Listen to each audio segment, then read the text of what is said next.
গিয়েছিলাম ফুলের মার্কেটে। ফুলের মার্কেটে যাওয়ার সময় দেখি এত সুন্দর একটা পার্ক। দেখো কত সুন্দর জায়গাটা, পেছনে গাছগুলো কি বিশাল বড় বড় গাছ, আর জায়গাটা এত সুন্দর করে বানানো রয়েছে। এইখানটায় বসে মানুষজনরা কি সুন্দর সেলফি তুলছে। আমিও তাই কিছু সময় দাঁড়িয়ে একটু সেলফি তুলে নিলাম। তারপর চললাম মার্কেটের দিকে। ফ্লাওয়ার্স মার্কেটে ঢোকার সময়ই দেখি এত সুন্দর সুন্দর সব ফুলের গাছ সাজানো রয়েছে। ছোট ছোট ছোট ছোট চারা, কি সুন্দর সুন্দর দেখতে। এই চারাগুলো এত সুন্দর সুন্দর ছোট ছোট সব ফুল ফুটে রয়েছে। এই ফুলগুলো দেখতেই কি সুন্দর লাগছে। বিভিন্ন রকমের ফুলের চারা রয়েছে, তার মধ্যে আমি কয়েকটা গাঁদা চারা দেখলাম।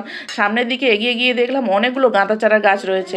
আর এই সামনে যে কী কী ফুলের চারাগুলো, এগুলো সব নাম আমি জানি না। এত রকমের সব ফুলের চারা, দেখলেই মাথা খারাপ হয়ে যাবে, কত রকমের ফুলের চারা। তারপরে আমি চললাম এগিয়ে গাঁদা ফুলের চারাগুলোর দিকে। গাঁদা ফুলের চারাগুলো যাওয়ার আগে দেখি সামনে এই কয়েকটা ফুলের চারা রয়েছে।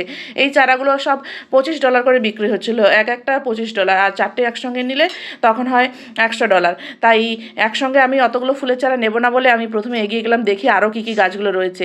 এখানে এক একটা বিক্রি হচ্ছে $30 করে। এই গাঁদা চারাগুলো দেখো, গাঁদা চারাগুলো দেখতে কি সুন্দর লাগছে। এখানে কয়েকটা রক্তগাঁদার চারা রয়েছে, আর দেখো এক একটা $30, আর চারটে নিলে $100 করে বিক্রি হচ্ছে, মানে এক একটা $25 করে দাম পড়বে। ইন্ডিয়ান টাকা এটার দাম পড়বে প্রায় এক একটা $75 করে। আর গাঁদা চারাগুলো দেখতে খুব সুন্দর লাগছে বলে তাই আমি কয়েকটা গাঁদা চারার দাম জিজ্ঞাসা করলাম যে একসঙ্গে কম দেয় কিনা। তো কম তো হবেই না, যেমন দাম লাগছে তাই হবে, তাই নিয়ে চলে এলাম। এই ফুলের চারাগুলো তোমাদের কেমন লাগলো অবশ্যই কমেন্ট করে জানিও।